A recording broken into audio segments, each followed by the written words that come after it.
All right. Every day is a Monday. Today on Instagram, Facebook, and also on LinkedIn. This is the season 3 of Every Day's a Monday. I can't believe I've been doing this 3 years now. I wanted to get our studio set up a little bit, working on getting some other stuff being done as far as building out the brand. As you can see up in the right hand corner, while I'm looking at it, it's actually my left hand corner, is Every Day's a Monday, our logo. You got my name down below. I just want to thank all of you for listening, for supporting, for continuing to grow. I am in the process of building and growing my coaching practice as well. JoshuaKaufmanCoaching.com. Whether you're looking for me to come in from a corporate perspective, working one-on-one, dealing with group settings, the coaching is also starting to build. So today, what are we going to discuss? What are we going to get into?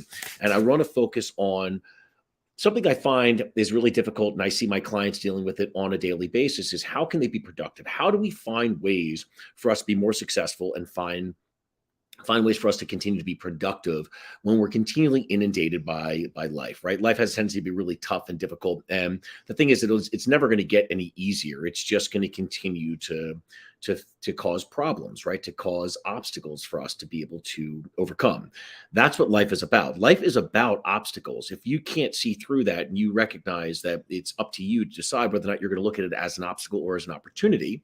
I've said this in many of the podcasts. I say this to all of my clients. We have to view life as opportunities, and that means that we're going to come across times when we're going to feel that pushback. We're going to feel those hurdles that we're going to have to overcome. So how do we do that? Today I want to really kind of dive in on 14 specific habits that are going to be broken up into 3 different areas for you to start working on, for you to find ways to be productive. We all know what it's like, that you feel like you're falling further and further behind, whether it's your boss, whether it's your kids. We always feel like no matter what, we continue to just have more shit being dumped on us on a daily basis. And it's tough. It's not easy. How do we become more efficient, being able to work less time? I remember being in the business world, and I still am, right? And I see individuals, especially when it comes to running operations, where they're running around all the time and pretending that they're busy, and they're just shuffling around, not doing shit, but they're giving the perception that they're busy. We can't be giving perceptions that we're busy and not actually being productive. The fact of the matter is, we have to be productive in our life. So, how do we become productive? We have to make sure that we have a systematic approach. This is what I work with all my clients as well. You have to be able to build everything out. If you can't build it out, you can't find ways to be more productive, right? We want to work smarter, not harder. You've heard many people talk about that. We have to be goal oriented, and we want to make sure that we're utilizing to the best of our ability our time. That's very important for us. So we're going to go through 14 different habits. It's going to be broken up into 3 different sections. The very first section we're going to be talking about is investing in yourself. It's very easy for us to forget about health and well-being. It's very easy for us to put off our own personal growth in order for us to be able to focus on what is on the external, right? But the fact of the matter is that the external doesn't mean shit. What matters is us. What matters is how are we taking care of ourselves. So we need to make sure that we're developing habits that are supporting our healthy life every single day. So the first area that I want to discuss is eating healthy. Actually, before I jump into that, I want to use the analogy of why it's important to invest in yourself. You've heard the airplane analogy, right? We never want to make sure that we're putting on the mask of somebody else sitting next to us, whether it's a small kid, a loved one, or even a passenger. We want to make sure we put the mask on ourselves first. If we are not taking care of ourselves and putting the oxygen in ourselves, we then become the issue for someone else. So we want to make sure that we're taking care of ourselves before we start working on other people. It's the same way life is. Life works the same way. I find more often than not, a lot of my clients, especially the men that I've been coaching and working with, is that they have this, what we call the Superman complex. It's a complex where they feel the need and desire to help everyone else around them before themselves. The problem with that is, what that does is it causes us to be resentful and angry. And we feel as if we don't have enough time. I did it. Right. I blamed everyone else for my fucking problems. I never wanted to take responsibility for it. And what it did was it made me get frustrated that I wasn't finding more success in my life. And what happened was they became the reason because of it. When really, in actuality, the reason why I wasn't becoming successful was because of myself. It had nothing to do with them. So we need to make sure that we're investing in ourselves. That is the number one, the very first section that we're going to be focusing on is investing in yourself. So a couple of habits that you're going to be looking at is eating healthy. So eating healthy is extremely important. And inside this understanding eating health, right? Obviously, there's different diets out there. There's paleo, there's keto, there's Mediterranean, there's carnivore, there's vegan, all these different fucking trends. Everybody wants to jump on some type of a trend to tell you that this is the way it needs to be. If you want to be healthy, you got to eat like this and take these supplements. And the truth is, they're full of shit. Everyone's body is different. Everyone metabolizes things differently. Everyone breaks things down differently. Every one of us can have different type of food sensitivities and allergies. So when people are out there, and I spent 25 years, working in hospitality and food and beverage. I owned a training company. I've been certified in virtually everything under the sun when it comes to health and nutrition, when it comes to training and nutrition and all these different aspects, right? So the question is, what is eating healthy? I would tell you that eating healthy is, yeah, some people want to fast. Some people want to make sure that you're trying to get as many macros in as possible. You want to split up your carbohydrates and proteins and fats. All that stuff is great. At the end of the day, the best way that I would tell you is a couple of things. One, if you're looking to try to lose weight or you want to try to get leaned out, it's always calories in versus calories out. It doesn't matter what diet you do. Some people might be more sensitive to others. Some people might be able to take in more foods than others. But at the end of the day, it's calories in versus calories out. And there's really no argument with that. How you do it is up to you. But when you are eating, you want to make sure that you're choosing whole foods that are packed with nutrients that feed your mind and your body. See, we have to understand, again, this is all about a synergistic approach. With every client that I work with, all the coaching that we focus on is the synergistic approach: mind, body, spirit. So how do we do that? How do we get the mind, body, spirit moving as a cohesive unit? How do we work that way? Part of that is eating healthy. We want to make sure that we're eating nutritionally dense foods. There's a tremendous benefit in making sure that we're giving ourselves whole nutrition. Nutrition for the mind is crucial. There are three important key factors when you're having optimal brain health, right? So we want to make sure that we're taking in things like omega-3, polyphenols, things like fatty fish, spices, avocado, fermented food. All these things are fantastic for the mind. We need to make sure we're feeding the mind. It's also great for the body, right? The mind is built up of gray matter and white matter. So gray matter is made up of neurons, the nerve cells, right? And dendrites. Dendrites, these are what actually hold the information. The white matter is what facilitates the contact between the cells, right? That is what is a contributing factor to transmit essentially speed and distributes the signals that allow your body to be able to function at a proper level, right? So we want to make sure that we're feeding our mind the nutrients. Gray matter needs proper nutrients. My father used to tell me when I was a kid, what you eat today affects you tomorrow. And the truth is, he was right. We need to make sure that we're doing everything we possibly can to taking in the proper nutrients to feed our mind, which in essence also feeds our body, right? As well as our spirit. If we are spiritually sound, mentally sound, physically sound, the first thing within this yourself and testing yourself is you want to invest in yourself. You can find what that diet is. So like, there needs to be a lifestyle that you're going to associate with. You're going to see that what something that you can do that isn't really you can't be living your life. Again, I did it. I do that in the future. I'm 43 years old. I'm 42 years old. I'm going to do it's not anymore. It's not yesterday. It's not running about 2 to 3 35 times a month. It's not sustainable. I'm going on my food. You should have that. You should have this. The happier the life you have to find whatever that lifestyle is, you need to find it that's going to work for you and for your life. It's got to be conducive for your lifestyle, not just for your lifestyle of eating, but your lifestyle for the individuals that are also around you. We want to make sure that when you're in your home, it's also a comfortable space. It's a space where you can actually enjoy what it is that you're eating. So find that nutritional regiment, that lifestyle that's going to work for you. But you want to make sure that you're taking nutritionally dense foods. I tell my clients when they're shopping that they should be focusing on everything on the outside, right? The exterior of the grocery store has all the nutritionally dense foods. So when you go in the inside of the aisles, that's when you're having a lot of the stuff that's filled with, it's preservatives. You're having tons of different chemicals and additives and all sorts of bullshit that's added into it. So you really want to focus on the outside, right? That's where you're going to be getting the majority of the dense food. The second area that we want to talk about is making sure that you're getting proper sleep. So why is sleep important? Sleep is massively important, especially for people that are in the gym and working out. The majority of your gains, the majority of your repair is done while you're sleeping. If you're not properly sleeping, then you're not going to get the gains. You want to make sure that you have a balanced bed cycle, right? You're going to bed at the regular time, you're waking up at the same time. If you're having a hard time due to light, I'm very sensitive to light. So if there's a street light, if cars are going by, I live in an area that I'm actually closer to the freeway, so I can hear noises and light. So I end up using I use my Amazon, but I end up doing soundscapes. So I end up using things like wind or thunderstorm, rain. Find ways to be able to tune it out, get white noise, get brown noise. It doesn't matter. You want to make sure that you're setting it up in an environment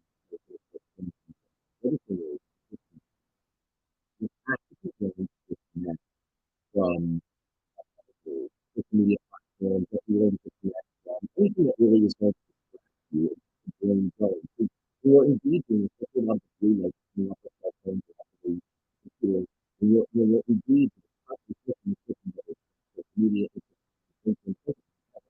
that's what stops the sleeping particularly. It causes our brain to be active. So we're actually being involved and actively being involved inside this that makes it right. You're engaging in this behavior back and forth with the system of the platform, causing us to keep particularly keep the mind going into the brain. This is why when you're trying to wind down and you sleep, you want to just turn the phone off, get it away, it's just how before you're going to go to sleep. Shut the phone down. You're not going to put the phone down and then sleep mode. You have an iPhone has done some incredible things now where they allow you to be able to put it into specific settings. So you can do mindfulness, you can put it into do not disturb, you can put it into different essentially like a notification block. I always put mine into mindfulness, especially before I go to sleep or sleep mode, so people can't bother me. They can break it if they call twice, which is kind of a pain in the ass because some people know that. But at the end of the day, what we want to do is we want to make sure that we're setting ourselves up that we can get ourselves into a proper sleep. So, in order to do that, you have to set up your surroundings correctly. A lack of recovery can also can impact your physical activity. A lack of sleep can lead to things like depression, mental health disorders, anxiety. It can lead to studies have shown that it can lead to ADHD, can lead to bipolar disorder. We need to find ways to be able to get into what is called REM sleep. REM sleep is rapid eye movement sleep. So, what does that actually do? It's when the brain is processing new learning skills, new motor skills, right, for the day.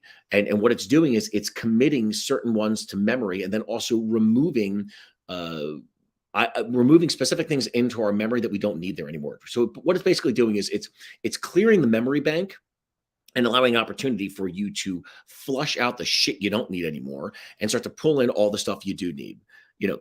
For me, this is it's so important, and I struggle with sleep at times as well. But what we want to do is we want to process emotional positive energy, and this happens when we sleep. It is only when we're in those real deep sleeps where we're actually having that rapid eye movement. This is where we have dreams that we are actually processing. Think of your brain as a computer. What it's doing is it's processing the day, downloading the information that you need to store to then utilize throughout your life for the next couple of weeks, years, months, whatever it is, to process yourself so you can start retaining information and use it for yourself. We want to make sure that we don't disrupt that. So some of my suggestions for you as far as sleeping better, we want to make sure that we're doing soundscapes. Binaural beats are phenomenal, but sleep has to be a priority. And there are more studies coming out showing that especially with Americans, that we have such a lack of sleep that, in fact, over the holidays, I just read an article last week that over the holidays, the one thing that people were wishing that they could get as a gift was enough sleep. We live in a world where we're constantly going. So you want to get better sleep, disconnect from social media, break that fucking bond, that thing that just wants to pull you in, where you want to feel that you need to engage or see the next video or some bullshit that doesn't actually aid to the benefit of your life. All right, so we've gone through two so far of focusing on ourselves. One was eating better, eating well. The second one was sleeping well. The third is regularly exercising. For those of you that have listened to me, for those of you that have trained with me, for those of you that continually coach with me now, you know that I'm very big on exercise. I'm a gym rat. I love the gym, and it doesn't matter whether you're going in and lifting weights. You could be doing yoga, you could be running. It doesn't matter. You want to make sure that you're being active. Being active is massively important for you to be able to thrive as an individual. Staying active, even if it's moderate amounts, doesn't have to be vigorous activities. You will find ways for a couple things: mental health, spiritual health, as well as being physically, gaining the physical endurance, feeling good about who you are. You're going to increase levels of you're going to increase your energy levels. You're going to reduce chronic disorders.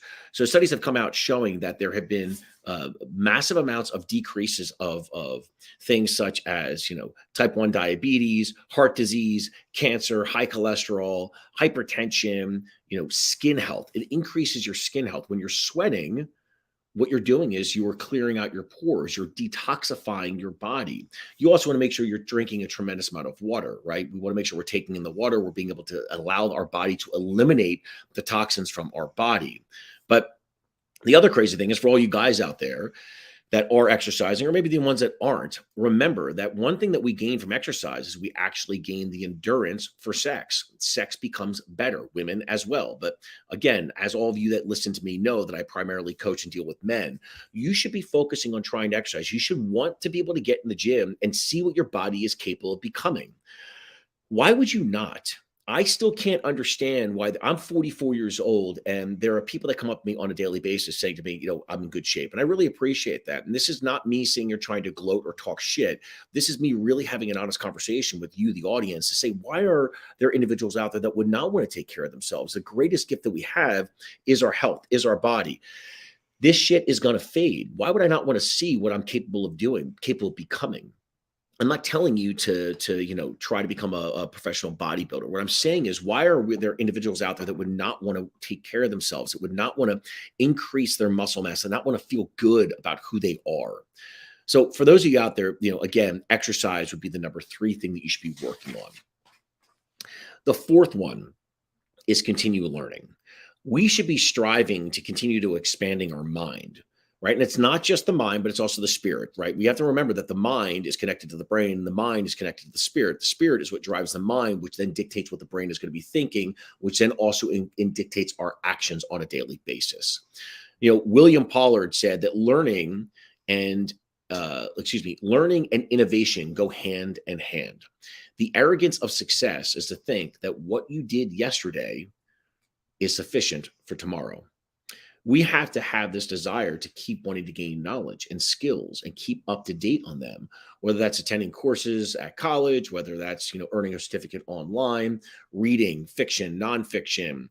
It doesn't matter. We need to learn to expand our mind. It doesn't matter what it is that we're trying to do. It doesn't mean you have to necessarily put it into a business or into everyday life, but challenging yourself, whether that would even be things like crossword puzzles. Right? Crossword puzzles are fantastic for expanding the mind, for keeping the mind going. I do crossword puzzles all the time, and I love to read, and I play chess, and there are a lot of things that I love to do that keeps my mind going. It's not just about the physicality. And to all my guys out there that are big gym rats, a lot of my young clients that I deal with, you all think that the physicality is what makes you strong. It's the mind. This is why during times of peace, the reason why chess got started during times of peace is that Russia wanted to find ways to be able to keep them tactful, keep them that mindset going. And they were really strong, and they were strong-willed, and they were constantly trying to learn new little nuances in order to overtake their opponent. What chess allows you to do is you're constantly thinking multiple steps ahead of your opponent, and it keeps you on the edge of your seat. It keeps you smart. It keeps you constantly surveying. We should be doing the same thing where we're going to grow, right? Remain relevant. We should be preparing for the unexpected. We want to gain knowledge to be more confident. It's such a nice feeling to be able to know things and have conversations, be able to keep abreast of those conversations, and be able to have whether it's discussions, arguments, doesn't matter what it is. It doesn't always have to be politics.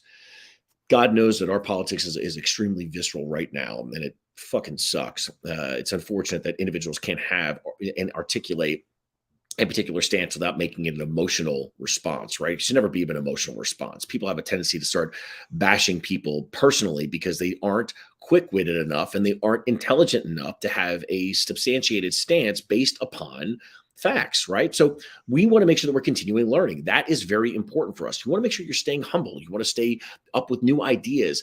Keeping yourself alive and feeling good about who you are is based on continuing to learn. So what are you doing every single day to challenge yourself? What are you doing? Why would you not want to expand your mind? I talk to guys all the time who are lazy fucks that just want to sit around, watch TV, play video games. Like you're grown men. Why are you watching? Why are you playing video games? That's not expanding your mind, right? Like, what are we doing on a daily basis that's going to expand your mind? Read a book, right? Challenge yourself to step outside the box to become a better human being. And again, it's not just men, but like my focus primarily on men and why this is so important. What is it that you're gaining from spending hours upon hours? What did you gain? You think it matters how far you got in Call of Duty or Fortnite? It doesn't mean shit. Make sure you're expanding the mind. Now, granted, it is using the mind, but what are we using the mind to be able to expand ourselves? And how can we apply that to our life every single day? So number 5 is setting goals. You should be giving yourself something to strive for each and every single day.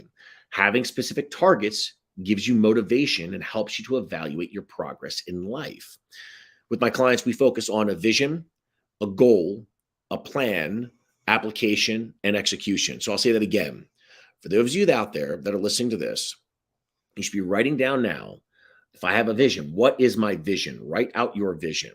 What is my goal? What's the goal of my vision? What's my plan? How am I going to make sure that I get a goal? Because remember, a goal without a plan is just a dream, right? So what are we doing in order for us to be able to achieve that plan? How are we going to apply that plan? What's the application process? How are you going to meet the vision? How are you going to fulfill the goal? What is the plan going to be and how are you going to apply it every single day? You need to find ways to apply it every single day to incorporate in your life for you to be able to have success in your life. Stop blaming everything else around you. Have a productive plan. It's a systematic approach and you need to be able to execute it. What are you going to do each and every single day to achieve your goal, to get to your vision? What is that going to be? So those are the 5 things that we focus on when it comes to being able to invest in yourself. Number 1, eating healthy. Number 2, sleeping well. Number 3, exercise. Number 4, continuing to learn. And number 5, setting the goal. Part 2 is all about collaborating with others. So why would you want to collaborate with others, right? Like, why would it matter what other people's opinions think or what other people's opinions are, excuse me? Because it does.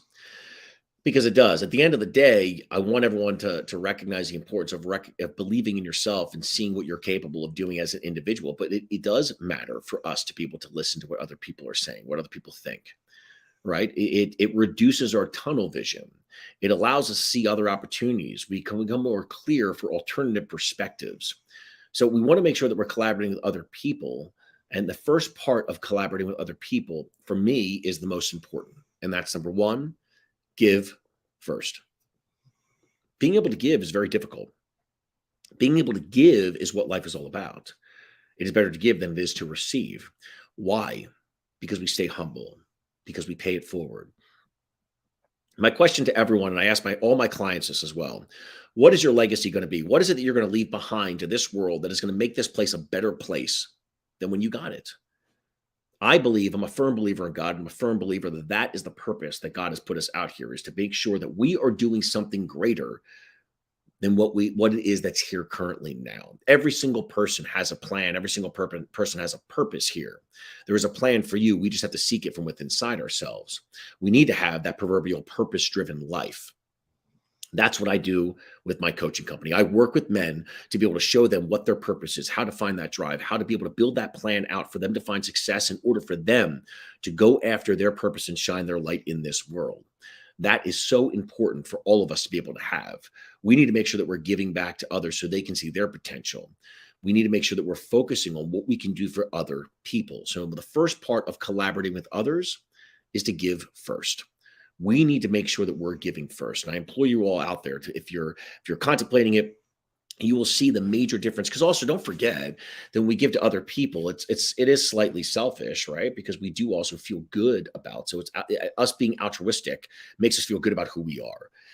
So, Martin Seligman, who discusses all about positive psychology, he's the godfather of positive psychology, talks about how important it is for us to give first. When we give to others, it innately makes us feel good about who we are. So, people that are suffering from depression, people that are suffering from anxiety, people that are not feeling good about where their life currently is, they can immediately start to flip that if they give to other people. When we give to other people and we see happiness being brought to other people, it innately starts to bring us happiness, because that's the way we're wired. We're individuals that are wired to be taking care of other people too. Number two, we want to network actively. We want to make sure that we're building relationships, that we're building our tribe, that we're continuing to grow and connect and stay in contact with other people, stay in touch, whether it's former colleagues. We want to reach out, develop new contacts, go to mixers, build yourself, build your community, build your business. I know it's tough. I know it's hard because there's a lot of people out there that are full of shit, but the only way you can weed through the shit and find the good people is by getting out there and doing it. As much as it's important for this lone wolf mentality. And there is a lot to be said about being a lone wolf and staying singular and focusing on yourself. There is that time for it. Understand, the flip side is that we need to make sure that we're also out there connecting with others as well. It's extremely important that we are connecting. We're building our brand. We're building who we are. We're getting, whether it's in, join committees or getting into local chapters or dealing with, business organizations where we're participating in online forums or groups. We want to make sure that we're putting ourselves out there to grow who we are ourselves, as well as seeing what we can do to grow other people's businesses and other relationships with other people.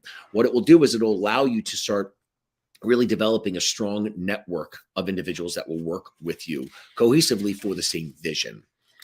Number three, we want to make sure that we can communicate clearly. This is very difficult, and it's what Don Miguel Ruiz talks about.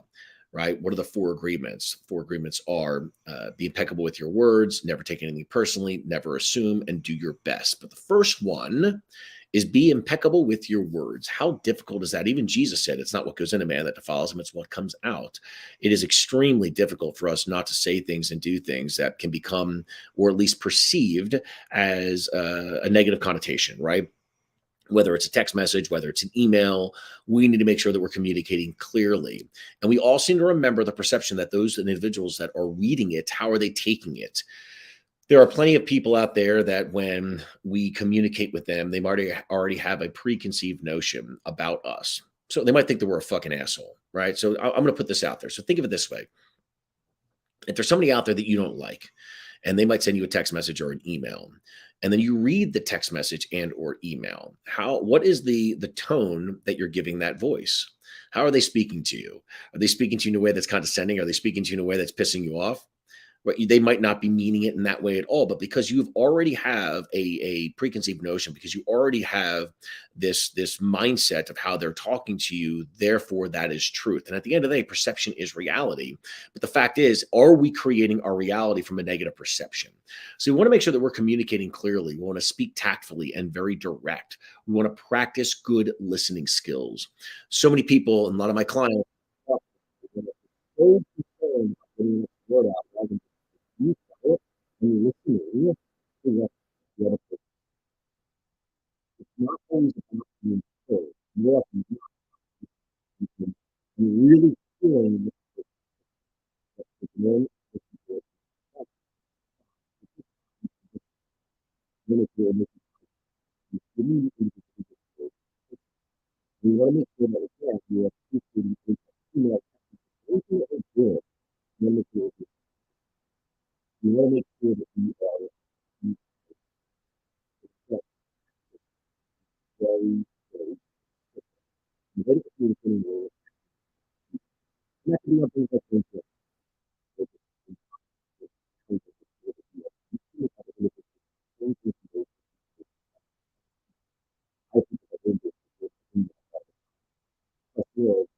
clearly they're going to get a response if they're talking to me in a way that can be perceived as being pushy or being rude or being disrespectful, right? We want to make sure that we're being respectful to everyone out there as well. Number four, the one that I think most people have the hardest time with, which is welcoming feedback, letting others be constructive, give you constructive criticism and appreciating that constructive criticism. This goes back to the idea of listening. You have to be able to listen to be able to apply, right? So you have to take in honest feedback, honest conversation of what people are saying to you in order for you to become better. I have had lots of honest feedback given to me over the years, and some I took, and some I just said, "Piss off." I didn't want to be associated with it. I didn't want to connect to it. I didn't want to believe it. That doesn't mean that it's not true. We need to be able to take their comments and make positive changes in order to be able to change attitudes and behaviors. And we should be thanking them for their thoughtfulness. Now, that doesn't mean that everyone's opinion is going to be truthful, but what I'd say is that weed through and listen to those. And the truth is, the information that you're going to be given and the opinions that you're going to be given are going to be given to you by those individuals out there that you do respect. Otherwise, why would you ask for their opinion? You have to be welcoming feedback from those individuals out there. I do it all the time with my coaching business now. I'm constantly asking feedback. And then I also ask for my clients' feedback by 5 weeks to 8 weeks into the coaching sessions. What can I do better? How can I communicate better to you? What is it that you would like more from this coaching? What can I do in order to help you work through this, right? What is it? We want to make sure that what can I do to be able to be more clear in my direction with you, right? In my website, if there's something that you think I should change, have honest conversations. That's how we get to grow. It's only through honest conversations and honest feedback. You should be welcoming feedback. All right. So that was the number two. That was the second part. So the first part was being able to focus on yourself. We want to make sure that we're being able to build ourselves up, right? The second part is collaborating with others. We're going to give first. We want to make sure that we're giving first, right? The second is making sure that we're networking. Third is communicating clearly. And then the fourth one is welcoming feedback. Now we're on to managing your time. That is the third one. And in all honesty, it is such a difficult thing to do. Managing this is what we love. I talk to men all the time. We're caught up with social media. Everywhere. Again, social media. Caught up with find ways to working with working with that, focusing on what we do. It's not an easy to skill. And there's a part of your brain that's going to change so when it's happening, the brain is affected. You need to be doing anything that's more. So we want to make sure you're we want to make sure you're thinking, making choices that you take control of. Your time is valuable. It's not going to get back. Remember, there's 82,000 people for the day. I wrote you a check. What would you do to invest that into your life, into yourself, into things that are going to be able to pay you back? The goal is, just like your time, it's being utilized to drive revenue into your life so you can be successful and do the life that you want to give, right? Do what you want to do with your life. All right, so here's what I would suggest. These are the things that you're going to start doing. And we're going to focus on really 5 areas of opportunity for you to be able to focus on managing your time. First one is track your activities. Start by figuring out where your time is going. What are you doing throughout the day? Whether that's using a notebook, whether that's using an app to record what you're doing in a typical week, write it all out. Take the time to invest in yourself. Write it out. You'll be able to then calculate how much time you need to then allocate routine tasks. And then you may discover some non-essential chores you can eliminate as well, right? Like we don't need to necessarily put on there, make dinner or walk the dogs. You're going to do that anyway. You don't have to write that down. I did that at first. I wrote everything out, every single thing that I knew that I had to get done.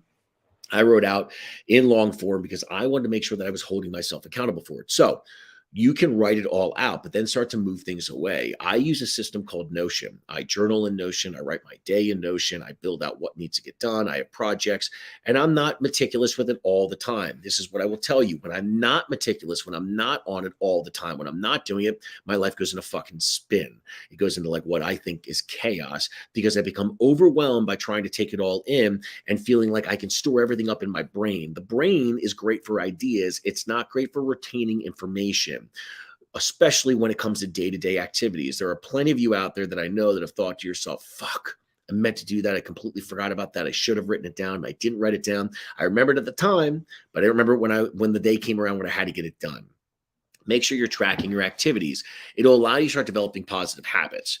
We want to set up systems. Everything's about a systematic approach. So when we have that systematic approach, we can then start to see micro wins. As each day goes by, you can start checking off the things that you're doing. Number 2, plan your days. Okay, so we want to be able to develop a system. We want to be able to plan our days. You want to make sure that you're making choices that are intentional every single week and build out that monthly calendar. You want to block out time slots for the things that are most important.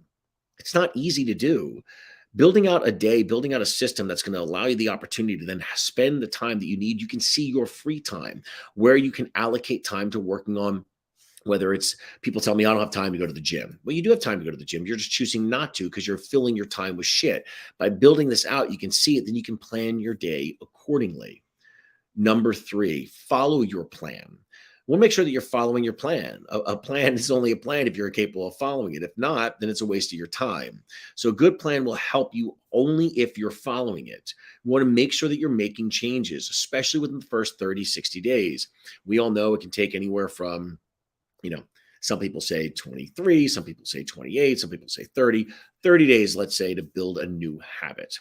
You want to build a new habit by building a plan, right? So we want to build the plan. We have to stick to it. You have to stick to it for 30 days and be very diligent about it. Be strict about it.